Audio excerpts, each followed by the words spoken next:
Hello everyone, welcome to EduTap and welcome to Finance 360-degree session. In today's session, we are going to discuss two very important news articles from which the objective questions can come in your phase 1 of the examination or the phase 2 of the examination, okay?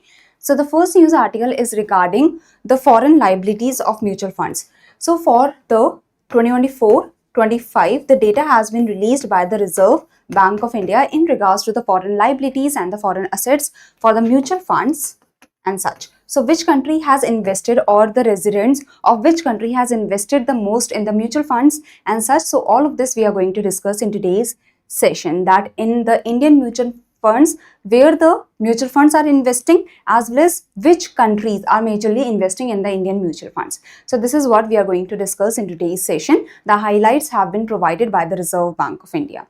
So give me a thumbs up. I hope I'm clearly audible. Just give me a thumbs up, okay?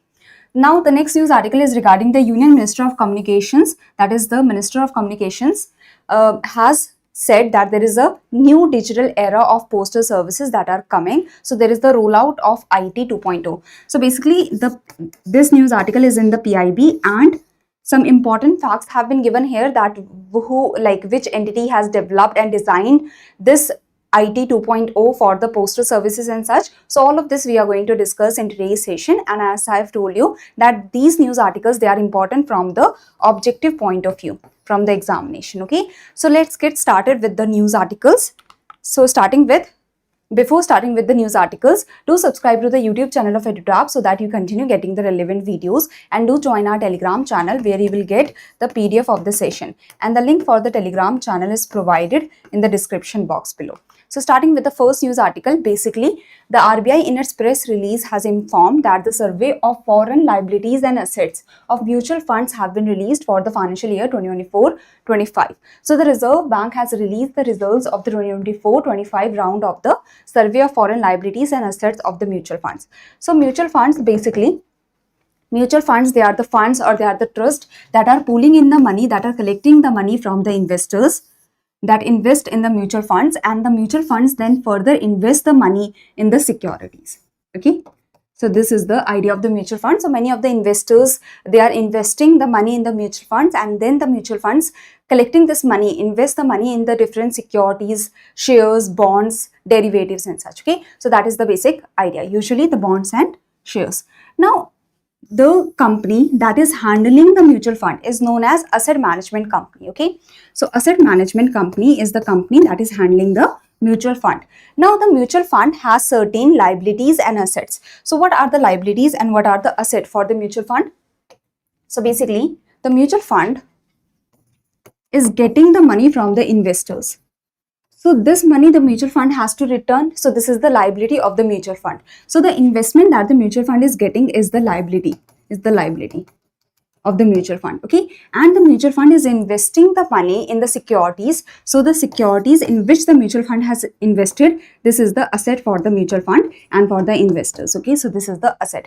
Now there is also the asset management company that is handling the mutual fund. So asset management company is just handling the mutual fund. So asset management company itself also has certain liabilities and certain assets, okay? So I hope you know the difference between mutual fund and the asset management companies, okay? So asset management companies, they are handling the mutual funds, but the mutual fund is the one that is pulling in the money from the investors and investing the money in the securities and such. So this is the basic idea. Now the survey covered 45 Indian mutual funds and their asset management companies that are handling the mutual funds which held or acquired foreign assets or liabilities during 2024-25 or in the preceding years. So basically 45 Indian mutual funds and their asset management companies were surveyed. Now the information for the mutual funds have been garnered by the Reserve Bank of India under the survey. So basically the Reserve Bank of India has conducted the survey, and under the survey the Reserve Bank of India has got the information regarding the mutual funds, that how much foreign liabilities the mutual funds has, how much of the foreign assets the mutual fund has and such. For the asset management companies, the information has been taken from the annual census on foreign liabilities and assets of direct investment companies for the reference period of 2024-25. Now asset management companies, they are the companies that are handling the mutual funds. So they have got some direct investment, okay? They have got some direct investment. So through the annual census on foreign liabilities and assets, the annual census that happens. Through that, the information has been taken for the asset management companies. Okay, now we will understand that what are the important data points. Okay, so first of all, for the mutual funds, the highlights have been given by the Reserve Bank of India. So foreign liabilities of mutual fund has increased by 19.9%. So foreign liabilities means the foreigners or the foreign investors, they are investing in the mutual funds. So this is the liability of the mutual fund, that the mutual fund will have to return the money whenever the foreign investors demand, or after the lock-in period, the money has to be returned to the foreign investors. Okay, so this is the idea. So foreign investors have invested the money in mutual funds. So this is the liability of the mutual fund. So this is the foreign liability of the mutual fund. So foreign liabilities of the mutual funds have increased by 19.9% during 2024-25 to US dollar 30.5 billion at market value in March 2025, due to the rise in units issued to non-residents, that is the units from the mutual funds have been issued to the foreign investors. Okay, next is overseas assets of mutual funds have declined by 5.6%. So mutual funds invest in the shares of the foreign entities. Let's say the shares of the mutual funds have invested in the shares of the US based companies.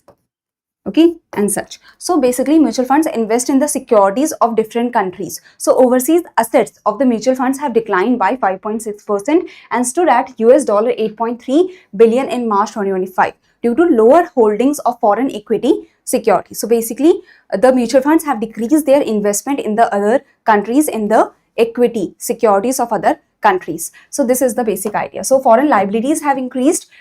Foreign liabilities have increased as the foreign investors are investing in the mutual funds of our country, but the foreign assets have decreased. The foreign assets have decreased because the mutual funds are investing less in the other countries. So that means we are getting more as compared to what we are providing.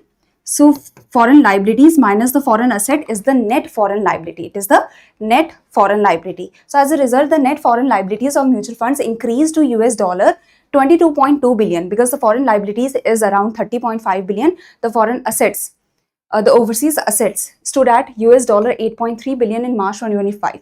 So as March 2025, in March 2025, the foreign liabilities were $30.5 billion while the foreign assets were $8.3 billion. Okay, so the net foreign liabilities of mutual funds has increased to $22.2 billion in March 2025 from US dollar 16.6 billion a year ago. So we are getting more money as compared to what we are investing in the other countries. Okay, so that is a good news that okay, mutual funds are getting the funds for investment. Okay, this is the idea. Now non-residents of UAE, that is United Arab Emirates, USA, that is United States of America, UK and Singapore, held the largest share in mutual fund units both in terms of face value as well as market value. So basically the which countries or the non-residents of which countries are investing the most in the mutual funds in our country. So it is the UAE, USA, Singapore and UK. Okay, as well as mutual funds also invest in other countries. The mutual funds are also investing in other countries. So the Indian mutual funds, over 95% of the overseas equity investment of the mutual funds were concentrated in the USA, Luxembourg and Ireland. That means the mutual funds of India are investing 95% of the overseas equity investment is happening in the shares or the equity of USA, Luxembourg and Ireland. So I hope this much is clear. Any confusion anyone has in this? Any confusion? So this is the highlight that you have to remember from the mutual funds point of view. How much we have gained, that is the foreign liability. How much we have invested outside the mutual, how much mutual funds have invested outside, that is the foreign asset. So foreign liability minus foreign asset, that is the net foreign liability. So that has increased. Okay, and how like we have got the maximum investment from the UAE, USA, UK and Singapore in terms of mutual funds, and the mutual funds have invested maximum in the equity in the USA, Luxembourg and Ireland. This is the highlight. Okay, next is asset management companies that are managing the mutual funds. Okay, so foreign liabilities of asset management companies increased by 16.8% and stood at US dollar 7.5 billion in March 2025 on the back of higher inward direct investment. So basically asset management companies, they are not funds, they are not trust, they are the companies that are handling the mutual funds. So companies themselves also have certain investment. So companies have the building, many people are working in the building, they have their own machinery, tools, equipment and such. So asset management companies, their foreign liabilities have increased by 16.8% because the many of the asset management companies have received the foreign direct investment from the foreign investors. Okay, so this is the idea, that because of the higher inward direct investment that is received by the asset management companies, they have received the direct investment from the foreigners. That's why the foreign liabilities have increased. We will later on have to return the money to the foreign investors because they have invested right now. So residents in Japan, Canada and the UK together accounted for over 83% of the foreign direct investment among the Indian asset management companies. So Japan, Canada and UK together, they are like investing the maximum in the asset management companies in India.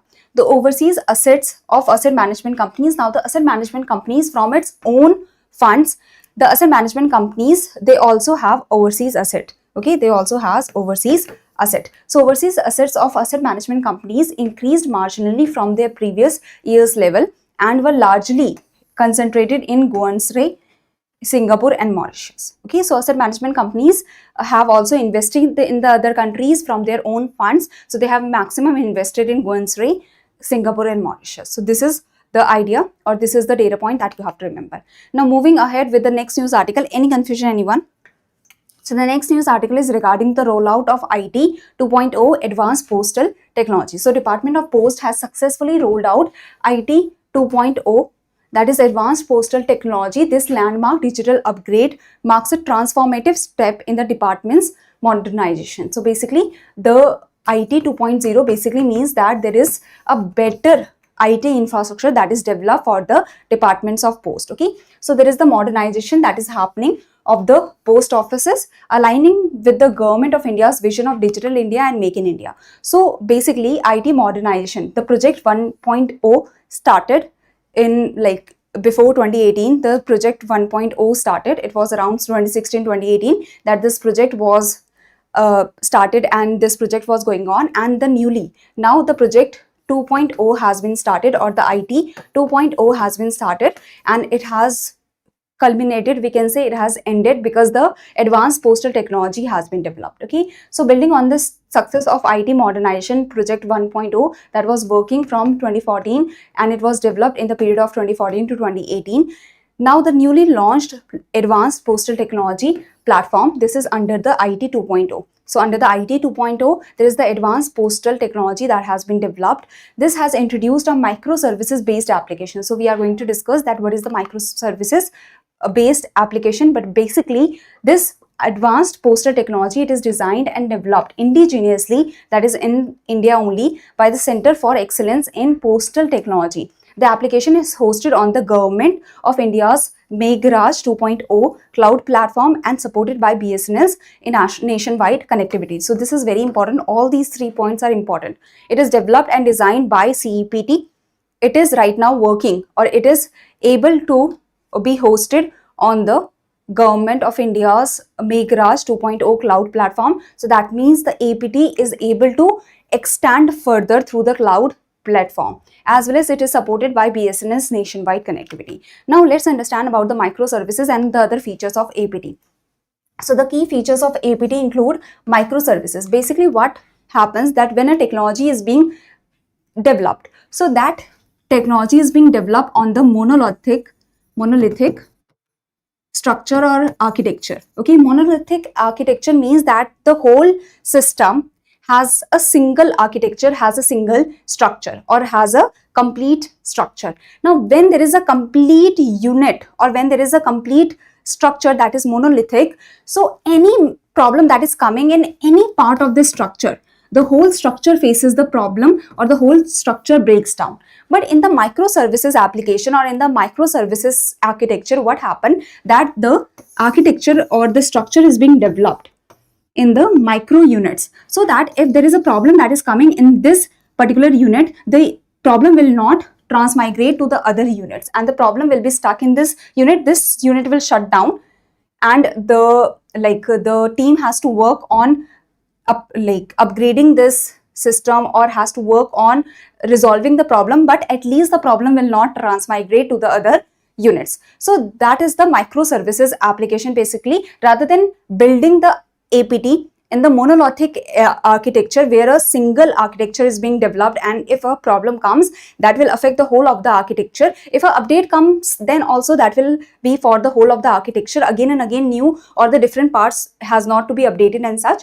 But in this monolithic architecture, I hope you understand the problem, that if one part fails, the whole of the system fails, and the whole of the system has to be closed down. While in this kind of microservices, or the architecture that is developed in the microservices form, in the building block form, so here if a unit fails, so at least only that unit is failing and the other units are able to work efficiently and properly. Okay, so this is the idea. So microservices model is basically the application or the architecture that is broken into small independent modules instead of one bulky software. So rather than having a monolithic architecture, rather than having a bulky software, the software has been broken down in different parts. So in the back end, the application is split into independent small services, and if there is any problem that is coming in a particular part, that problem will not transmigrate or transfer to the other parts. This is the basic idea. So microservices, open API based architecture, so that the architecture can be connected to the systems of the other